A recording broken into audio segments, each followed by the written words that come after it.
Today talk में अपने सबके स्वागत है। टुडे टॉक लगा आई पुनः उपस्थित छी हम प्रमोद शाह। कार्यक्रम में देश के समसामयिक अवस्था, राजनीतिक अवस्था लगायत की विषय वस्तु पर बातचीत करै छी। यह विषय सब पर उठान करब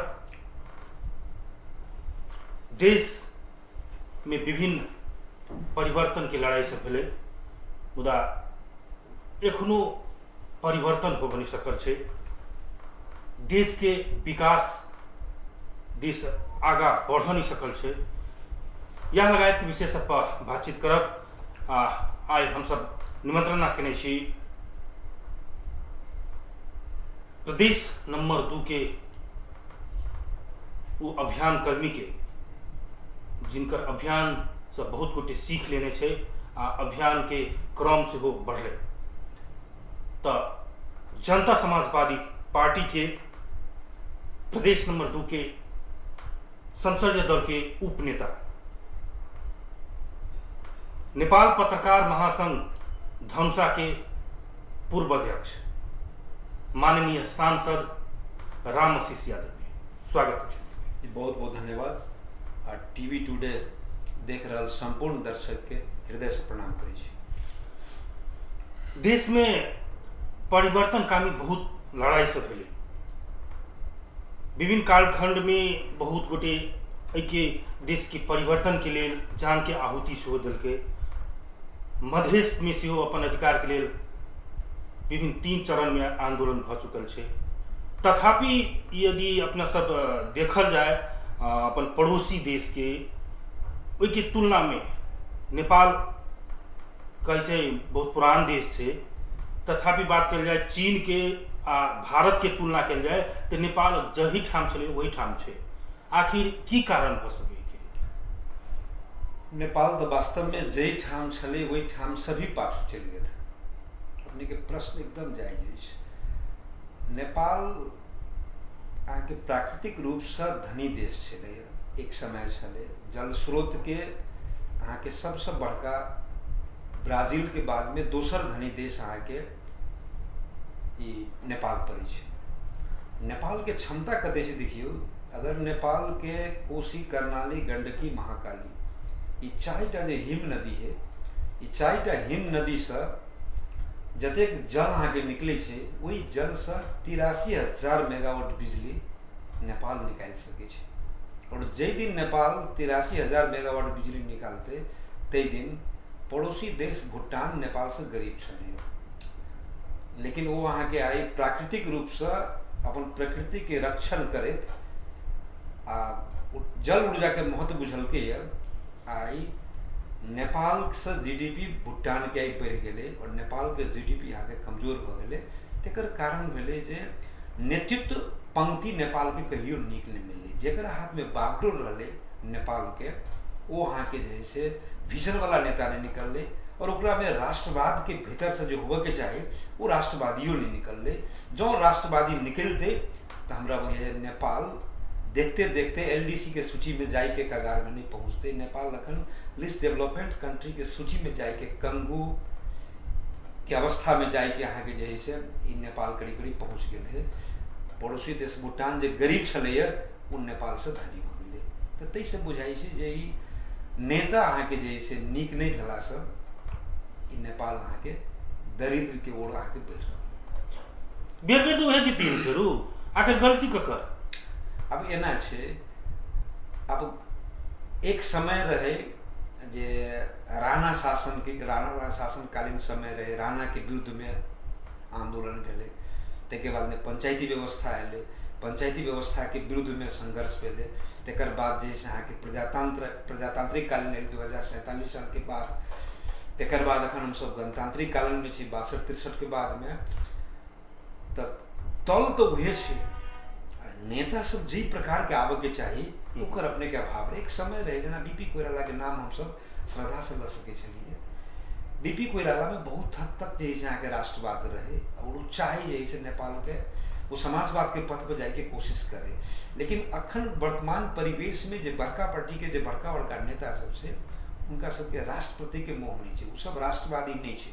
अगर सीधा कहल जाए तो जे बड़का पार्टी के बड़का बड़का नेता छे नेपाल के केना बनाए, नेपाल के रिसोर्स के केना प्रयोग करब, नेपाल के जीडीपी केना बढ़ाए, नेपाल के अर्थतंत्र केना मजबूत होते, नेपाल जो कृषि प्रधान देश चलैया कृषि में केना आत्मनिर्भर बनबे, कृषि में अखन जे है परनिर्भर हो गए छी। हम सिर्फ कृषि के बात करब तो कृषि में देखियो 2033 साल में धान चावल निर्यात कंपनी रहे। आई से ठीक हम सब जे है करीब 4 दशक पाछू जाए तो अपन सब जे है धान चावल निर्यात कंपनी खोलने चलिए और एठमन के बासमती चावल, राहड़ी के दाल ऑस्ट्रेलिया, अमेरिका, जापान जाए चलिए। भारत दिसन आके जे है कट्ठी गाड़ी पर जाए चलिए, टायर गाड़ी पर जाए चलिए, ट्रैक्टर पर जाए चलिए। नेपाल के दाल दाल चावल ये सब अहाँ के अन्न सब उम्हर से अपने के जे किछ नहीं अबै छलिए, सामान्य चीज सब अबै छलिए। हम सब कृषि में आत्मनिर्भर छलिए, लेकिन अखन 22 अरब के चावल तो मात्र भारत से किने छिए, बांग्लादेश से चावल किने छिए, माने हम सब ऑस्ट्रेलिया के बादाम खाई छी। माने ये देश के हम सब जे है अखन जे है खाद्यान्न खा रहल छी जे कल्पना से बाहर छै। तेकर कारण की भेलै कि कृषि के महत्व नहीं बुझल के। अखन तो जैसे प्राकृतिक संरक्षण केना करब, प्रकृति के संरक्षण करे, पर्यावरण के बुझे, आ सबसे महत्वपूर्ण बात जे दुनिया भर के जे ग्लोबलाइजेशन के देखिए जो टॉप लीडर सब छै देश के, राज्य सत्ता जकरा हाथ में छै वो 3टा पिलर के अर्थ बुझे छै। एसडीजी गोल में पड़े छै वो 3टा पिलर, सामाजिक, आर्थिक आ पर्यावरण। सामाजिक जेमे शिक्षा स्वास्थ्य पड़ जाए छै, मनुष्य के रहल सहल सब चीज पड़ जाए छै, और ओकर जे है पूर्ति के आर्थिक, और तेसर होइ छै अहाँ के प्रकृति पर्यावरण। एकर महत्व नेपाल में कहियो नहीं बुझल। ताहि दुआरे अन्न के भंडार मधेश मरुभूमि भ गेलै। चूरे के महत्व अखन तक नहीं साफ से बुझ रहा है। वो धन्यवाद देवे चाहिए नेपाल के ऐतिहासिक राष्ट्रपति डॉक्टर रामवरण यादव के, जो चूरे राष्ट्रपति तराई मधेश चूरे संरक्षण समिति जखन वो राष्ट्रपति रहे तो एक मिशन लेलकै चूरे के, लेकिन अखन के फिर अहाँ के शासक ई चीज के बुझ नहीं रहा है। स्वयं नेपाली कांग्रेस जे रहे वो चीज के नहीं बुझलकै। ताहि दुआरे एहि देश में अखन लंबा समय तक शासन कर रहल 2003 साल में स्थापित नेपाली कांग्रेस पार्टी और 2006 साल में स्थापित कम्युनिस्ट पार्टी अखन के एमाले, ई पार्टी के बड़का बड़का नेता सब अखन तक भी राज्य केना संचालन होइ छै, राष्ट्र के कोन कोन चीज के संरक्षण करब, अपन राष्ट्र के प्रतिनिधित्व अंतर्राष्ट्रीय क्षेत्र में करब से नहीं। बिल्कुल जैसे भारत और चाइना ये दोनों देश, पड़ोसी दोनों देश आर्थिक रूप से जैसे आगू बढ़ रहा है। बीच के नेपाल है, नेपाल के जैसे नेपाल के खास कर जे सत्ता जरा हाथ में छे वो भारत आ चाइना से सीख लेवे के चाहिए, दोनों के मित्रताबद्ध व्यवहार करे आ तब जैसे आगू बढ़े के चाहिए। लेकिन अहाँ के दासत्व जीवन में रहे छे, देखे तो भी अपने के बाहरी उपनिवेशवाद से नेपाल के राज्य सत्ता के पूर्ण रूपेण प्रभावित है। अहू के तोरा पड़ते हम एक देश के नाम ले, इजराइल। इजराइल देश के चारों साइड 9टा देश है और 9 देश से इजराइल एके बेर युद्ध केलकै। आ इजराइल के जीडीपी अगाड़ी है, एग्रीकल्चर में ओतबे अगाड़ी है, अहाँ के मिशनरी में ओतबे अगाड़ी है, हर एक चीज में इजराइल अहाँ के अगाड़ी है। उनका में राष्ट्रीयता रही, उठमन के लीडर में राष्ट्रीयता है, उठमन के पब्लिक में राष्ट्रीयता है, नागरिक में राष्ट्रीयता है। तो द्वारे नेपाल में ये राष्ट्रीयता पर कही तो पूर्ण रूपेण अपने के प्रश्चिन ठाड़ है, खासकर काठमांडू में रहा वाला के कारण। काठमांडू में रहा वाला के बड़का बड़का नेता सबके आगे देख बड़का बड़का पार्टी के जे एक हाथ में चीन के झंडा, एक हाथ में भारत के झंडा, जखन जे मन लागल ती झंडा के ऊपर उठा देली आ जखन जे मन लागल ती झंडा के आगे नीचा उड़ा देली। लेकिन नेपाल के राष्ट्रीयता कमजोर है, ते पर ध्यान नहीं। ते दुआरे कतौ न कतौ लीडर नीक होबे के चाहिए, जे लीडर परिकल्पना करे जे नेपाल के 5 वर्ष में एहन बनाबे के है, आगामी 10 वर्ष में एहन बनाबे के है, उ नेता के जरूरी है। उ नेता अखन तकला काठमांडू में शासन नहीं केलकै, माने सिंह दरबार के शासन कोई प्रकार के नेता के हाथ में नेपाल में नहीं एलिए। किछ समय देर के लिए बीपी कोइराला सन समाजवादी नेता के हाथ में रहे, वो किछ समय के लिए। अपने के गठबंधन जो बात करी कनी हो बीच में हम घुसिया दै छी, अपने के गठबंधन अखन बनल छै, सरकार बनेने शेर बहादुर देउपा की ओहन नहीं छै? बिल्कुल बढ़िया प्रश्न के लिए। देखिए गठबंधन अहाँ के बाध्यात्मक है, सीधा अपने कही तो जखन अपने के संहिता पर संविधान पर प्रहार कल गए ऐसे पहल का नेकपा एमाले के राष्ट्रीय अध्यक्ष पूर्व प्रधानमंत्री केपी ओली जी जे प्रहार कल के प्रधानमंत्री के काम हो सरकार प्रमुख के काम हो संविधान के रक्षा करने जे सरकार प्रमुख स्वयं संविधान के हत्या करे के प्रयास करते संहिता के हत्या करे के प्रयास करके तो ते द्वारे बाध्यात्मक परिस्थिति में जनता समाजवादी पार्टी के मजबूरन कांग्रेस जोड़े और अन्य पार्टी जोड़े जैसे गठबंधन कर जखने देखे छिए ई गठबंधन के सीधा आधार है एकटा अग्रगमन एकटा प्रतिगमन। प्रतिगमन वो है जे संविधान के संहिता के हत्या करे के कोशिश कल के जे केपी ओली के कित्ता वाला जे सब छथिन वो वहाँ के प्रतिगमन कर लेकिन जे यहाँ के संविधान के संहिता के रक्षा करे के प्रयास कल के वहाँ के अग्रगमन जनता समाजवादी पार्टी है। और केपी यहाँ के शेर बहादुर देवबा के प्रधानमंत्री स्वीकार करना हम कहब प्रमोद भाई जी जनता समाजवादी पार्टी के नेता के पथ्यात्मक अवस्था है दोसर कोनो विकल्प नहीं है। अखन हम देखी देश के जे वर्तमान जे पहल का तुलना में शिक्षा के स्थिति कनी बढ़ले है सब लोग पहले के तुलना में अखन पढ़ चाहे छे जनता सब कनी बुझनिक भेले है नेता सब की कर रहल छे से जानै छे कोन नेता के छानक चाही कोन नेता के हटावक चाही सब जानै छे आब जे वर्तमान परिस्थिति सब देखा पड़े छे नेता सब जे बेर बेर उहे घूम के अबै छे देश के विकास जहिया के तहिया छे के बारे में केओ सोचे नहीं रहल छे एहिमे अहाँ ककर गलती देखे छियै ई नेता के जे ओकरा ओहि सबसे कोनो मतलब नहीं सीधा राजनीति करू या तो जनता के जे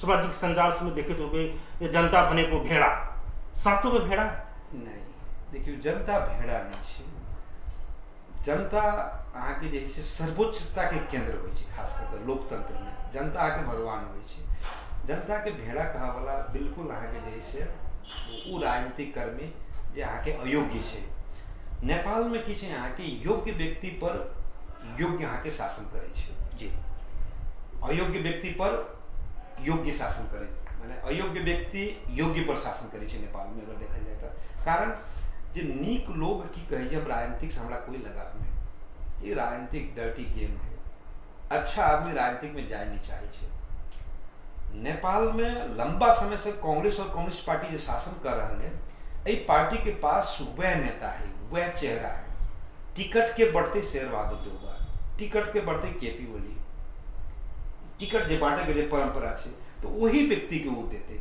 और वो पार्टी के एक नेटवर्किंग के संजाल है ते द्वारे नेपाली जनता के कांग्रेस और कम्युनिस्ट के संजाल के तोड़ पड़ते एक संजाल के तोड़ पड़ते और जे पार्टी के अहाँ के एक बुझे जे समग्रता में ई पार्टी में परिकल्पना कार्य करे वाला नेता है अब आश्चर्य लागत अहाँ के जना उपेंद्र यादव हमर सबके जनता समाजवादी पार्टी के राष्ट्रीय अध्यक्ष जखन अंतरिम संविधान बनत रहे तो नेपाल में और नेता रहे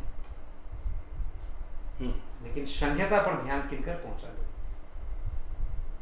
संहिता के लिए अंतरिम संविधान के विभेदकारी कहकर जलाव वाला नेता कौन रहे उस समय में उपेंद्र यादव रहे तो उनका में एक थॉट बुझाई छे एक परिकल्पनाकार उनका एक सोच जगह छे जे नेपाल में कुछ अहाँ के आमूल परिवर्तन करे के संभावना लेकिन की है भागडोर समग्रता में आवे पड़ते आ कांग्रेस कम्युनिस्ट में तो एहन जाल बिछाई है कि ई जाल के तोड़ के लिए तो जनता के जागरूक होवे पड़ते और जनता में उ लेवल आप बढ़ रहा है जनता आई के परिणाम कांग्रेस कम्युनिस्ट के तो बहुत हद तक मधेश में तो दिखाई देते आगामी चुनाव में और देखे थे कांग्रेस कम्युनिस्ट के असली अहाँ के रूप जैसे अपने बात उठेलिए उपेंद्र यादव के विषय में उपेंद्र यादव ऐसा पहल को अखन जो गठबंधन है बहुत से पहले सरकार में चले अपने के पार्टी के मूल एजेंडा के रूप में एक यो है कि संविधान संशोधन हुए ओना पहले कहे संविधान पुनर्लेखन हुए बाद में जाकर संशोधन हुए से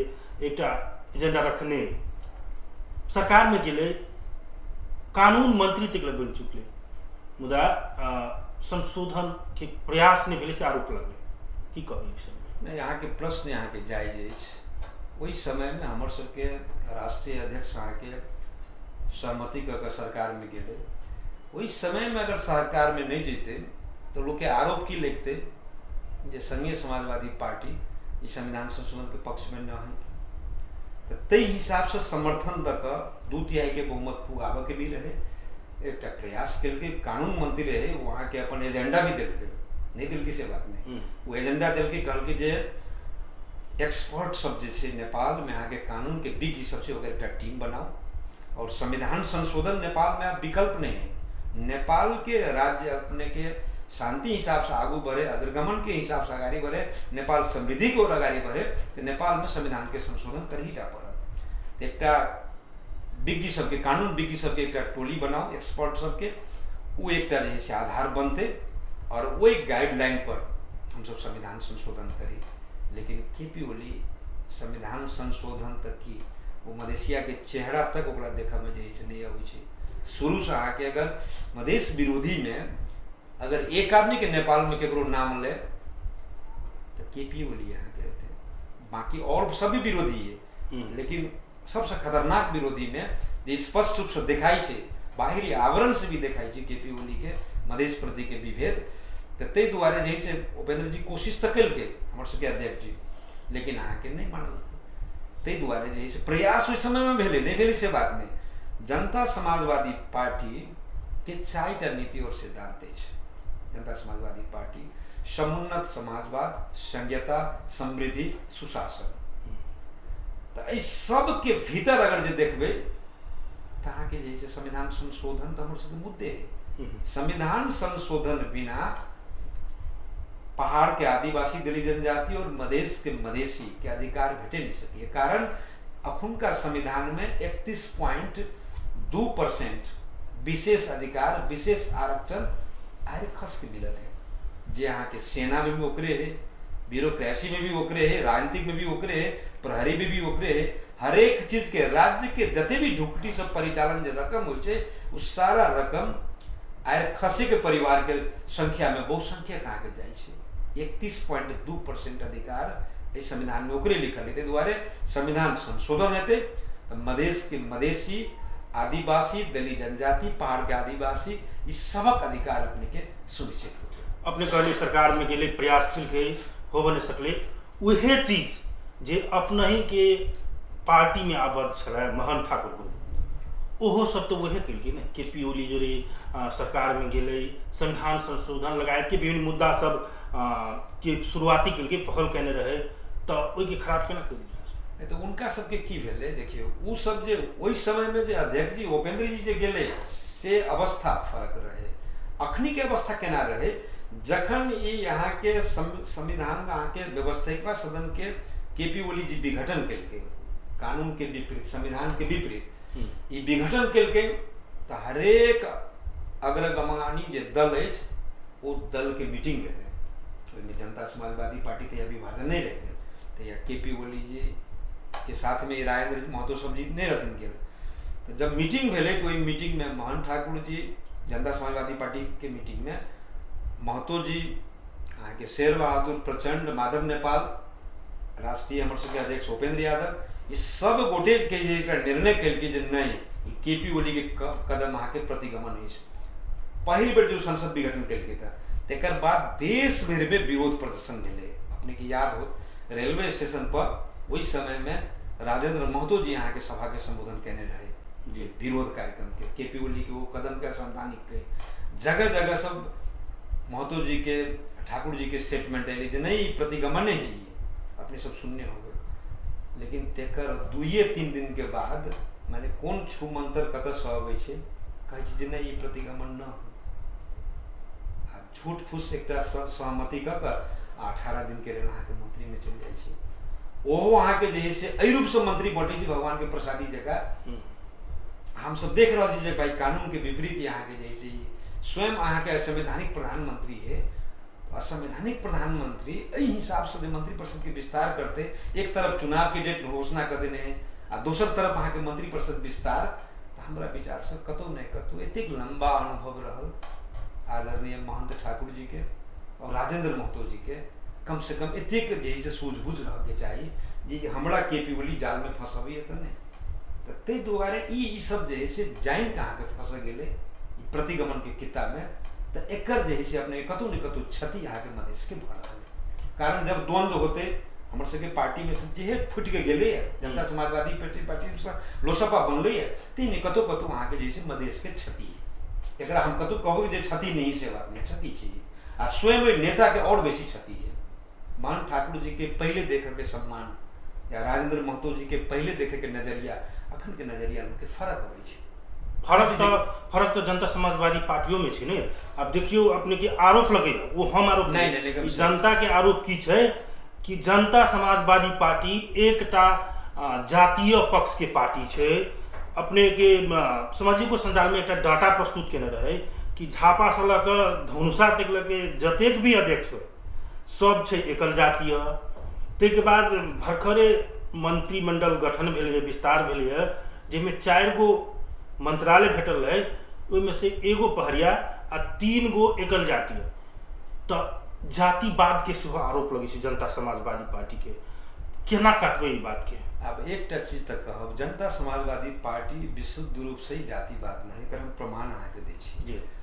एकर अपने जो प्रमाण दिलिए ई प्रमाण सही प्रमाण है, हम अहाँ के ओरिजिनल प्रमाण अहाँ के दे रहल छी। जनता समाजवादी पार्टी अगर जातिवाद रहते तो मुख्यमंत्री लाल बाबू राउत प्रदेश नंबर 2 के मुख्यमंत्री नहीं होते।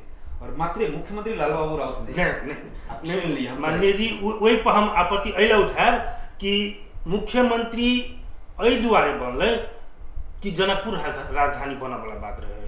नहीं, वो तो मजबूरी है, मजबूरी नहीं है। मुख्यमंत्री लाल बाबू राउत स्पष्ट रूप से जो इस समय बनाई गई, अगर उनका इस समय में नहीं बनते आ दूसरी पार्टी के जातिवाद केना कहबे। यहाँ के अखन प्रदेश नंबर 2 में जनता समाजवादी पार्टी के सिफारिश में जो मंत्री बनल है या मंत्री चेंजो जो भेले है, अहाँ के देख सकै छी नहीं। मंत्री के स्ट्रक्चर देखी तो संरचना मुख्यमंत्री लाल बाबू राउत तेकर बाद अर्थ मंत्री देखियो शैलेंद्र शाह, अपने देख सकै छियै। सामाजिक विकास मंत्री देखियो पहले विजय यादव छलिए। आप सुनू ना, विजय यादव छलै, लेकिन अखनी विजय यादव ना है, अखन कृषि मंत्री छै वो। तेकर बाद अहाँ के देखियो राम नरेश राय। तो इस संरचना देखबे तो जनता समाजवादी पार्टी में रहती तो अपने के जैसे वो खाली एक जाति के पटेते। दोसर में केंद्रीय संरचना अपने के देखबे, केंद्रीय संरचना देखबे तो केंद्रीय संरचना में देखियो पार्टी के स्ट्रक्चर में तो वहू में अहाँ के जेना बाबूराम भट्टराई सब छै, मायरे खस के आदमी सब छै आ विभिन्न रंग के लोग सब छै। या एम्हर देखबे अहाँ के हमर सबके प्रदेश कमेटी के बात करबे प्रदेश नंबर 2 के अहाँ के शंभू झा जो मुख्य सचिव छले ई सब पहले, अहाँ के रामप्रीत पासवान, अपने का भाषण लागत रामप्रीत पासवान। तो इस सब के देखबे अपने के उर्मिला शाह प्रदेश कमेटी में पदाधिकारी के बात हम कर रहे छी, यादवो रही में नहीं रही से बात में। ताहि दुआरे की है ई एकटा आरोप मात्र लगे छै। उपेंद्र यादव तो वास्तव में कते के कहे छै वो पहाड़ के आदिवासी दलित जनजाति, जब उपेंद्र यादव बिगुल फूके छै मधेश के तो अधिकार मिल जाए छै पहाड़ के आदिवासी दलित जनजाति के। ताहि दुआरे जनता समाजवादी पार्टी जाति के नहीं, इस समग्र जे है से विभेद में पड़ल वर्ग के जे है से आई यहाँ के उपेंद्र जी सरकार में नहीं गए, पटेल के सरकार में जाए वाला सबके सब सीनियरे के पटेल के, कोनो जूनियर के नहीं पटेल के। तो एहि सबसे की होइ छै जे क्षणिक ककरो बुझायल जे कोनो जातिवाद अब किछु नहीं केकरो फुरायल तो आरोप लगा देलक अहाँ के जातिवाद के। लेकिन यथार्थ में उपेंद्र जी वो दलित आई कानून बनलै है, दलित के 18% आरक्षण प्रदेश नंबर 2 में, मुस्लिम के 12% आरक्षण, 30% जनसंख्या जो प्रदेश नंबर 2 में है 17 लाख जनसंख्या, तेकरा लेल आई तक कांग्रेस कम्युनिस्ट तो कहियो नहीं सोचल। लेकिन जनता समाजवादी पार्टी के राष्ट्रीय अध्यक्ष उपेंद्र यादव के निर्देशन में तो बनल। तो वॉइसलेस के आवाज उठावे वाला उपेंद्र यादव, वही के लिए जेल में जाए वाला उपेंद्र यादव। और उपेंद्र यादव जातिवाद ने वो दक्षिण एशिया के नेल्सन मंडेला के रूप में नेपाल में उनकर जन्म भेले। जना हमरा बुझाई किस प्रदेश के बात करी, प्रदेश में जब आंदोलन भेले तो एकटा ई रहे कि हमरा सबके शक्ति दिया, पावर दिया, हम सब अपने देश चलावे के लेल, अपन प्रदेश चलावे के लेल अपने सक्षम छी कह के मांगने रहे। मधेसी जनता देलकै। आई प्रदेश नंबर 2 सरकार गठन भेल छै, न नाम भेटलै न राजधानी भेटलै। सुशासन जे कहै छै ने अपने सब 4 गो में एकटा सुशासनो कहाँ छै सुशासन? एकर भीतर के अपने के बात जब स्पष्ट रूप से अपने के प्रश्न एकदम जायज है, जनता के बुझुक भी चाहिए। एक तो 8टा जिला अपना सब नहीं मांग लिए, 8टा जिला के प्रदेश नहीं मांग लिए, वो लाइक देलक। अपना सब एहन संहिता नहीं मांग लिए, कोऑपरेटिव संहिता, एहन संहिता दे देलक कोऑपरेटिव संहिता। जिस संहिता में जिस सरकार में अपन पुलिस नहीं होते, अपन प्रशासन नहीं होते, उस सरकार सुशासन नहीं कर सके, बिल्कुल नहीं कर सके। जकरा अपन पुलिस ना है, ओकरा अपन कर्मचारी ना है, ओकरा अपन प्रशासन नहीं है। सीडीओ के परिकल्पना इस नेपाल के संविधान 2072 नहीं कहने हैं। सीडीओ के परिकल्पना है कि 35टा भाग है संविधान में, 308 धारा है या 9टा अनुसूची है, लेकिन सीडीओ के कार्य क्षेत्र इस संविधान में लिखले ना है। लेकिन सीडीओ के जबरदस्ती आगे जैसे नेपाल में सबसे पावरफुल क्या बना देने जिला जिला में सीडीओ के। जब सीडीओ पावरफुल है तो संहिता के कौन अर्थ? तो ते हिसाब से सुशासन जने हुआ के कारण है जे स्ट्रक्चर संहिता के बहुत कमजोर कर दिल के, और स्ट्रक्चर संयोग करे तो अधिकार संपन्न सेहो नहीं बनल के। ते द्वारे संविधान संशोधन भेला के बाद में तब लोग के संगे अखन तक संहिता के अनुभूति कत होई छै, खाली बजट में लोग के बढ़ाले आके देखे तो काठमांडू सब बजट 16 खरब 47 अरब 57 करोड़ बजट है संघीय सरकार के, जिसमें से 18 करोड़ रुपया मात्र प्रदेश में आए, एक प्रदेश में 18 करोड़ रुपया के काम इके कहने छी तो प्रदेश सरकार, इके कहने छी तो प्रदेश सरकार, और कर्मचारी प्रदेश मैत्री ना है, संहिता मैत्री ना है। सबसे बड़का विकास के बाधक प्रदेश नंबर 2 में आके कर्मचारी है, प्रदेश से आएंगे। जहिया प्रदेश के अपन कर्मचारी भजे थे, प्रदेश के लोक सेवा निकल रही है। 50% आरक्षण महिला के दुनिया में कतू ना, लेकिन प्रदेश नंबर 2 के सरकार जो है मुख्यमंत्री लालबाबू राउत के सरकार, जनता समाजवादी पार्टी के नेतृत्व के सरकार आगे जैसे ये सब कहने तो बहुत ही निक काम सब भी भेले, किछ खराबो काम सब भेले, माने किछ काज नहीं हो वाला सब भेले, तेकर मूल्यांकन आके जनता कर रहा है। सरकार बहुत बढ़िया काज करी जैसे हम नहीं कह, लेकिन संतोषजनक काम आके अगर तुलना करियो तो कांग्रेस कम्युनिस्ट के जे विकास के विगत के जे कार्यशैली चलिए वो अखन के जे देखबे तैमे कनी फर्क है। लोग के अनुभूति है जे नहीं प्रदेश नंबर 2 के सरकार ये अपन सरकार है, लेकिन इस सरकार के और ईमानदारिता के साथ काज करते हमारा सबला समय सीमा समाप्ति की ओर ओना बौद्धिक वर्ग के नेता संग बैठल छी हम, तो बहुत रास बातचीत करे के छल, मुदा समय सीमा बहुत कम है। तो अपने जे आय हमरा सबके जे समय देलहुँ है, अपन व्यस्ततम समय के बावजूद जे स्टूडियो में आबि कऽ हमरा सबके समय देलहुँ है, ताहि लेल बहुत बहुत धन्यवाद जी। बहुत बहुत धन्यवाद प्रमोद भाई, और टीवी टुडे देख रहा संपूर्ण दर्शक के हृदय से धन्यवाद दै छी। और अपने सब जागरूक रहू, दर्शक के जनता के जागरूक रह पड़ते, तब अपने के नेता अपने के लाइन पर रहते और सरकार लाइन पर रहते, पार्टी लाइन पर रहते। अपने सब जागरूक रहू, जनता जागरूक रहते, नेता के जनता के मालिक ने जनता के सेवक होना पड़ते। बहुत बहुत धन्यवाद। टुडे टॉक आजुक लेल एतबे। हम प्रमोद शाह के विदा दिया। नमस्कार।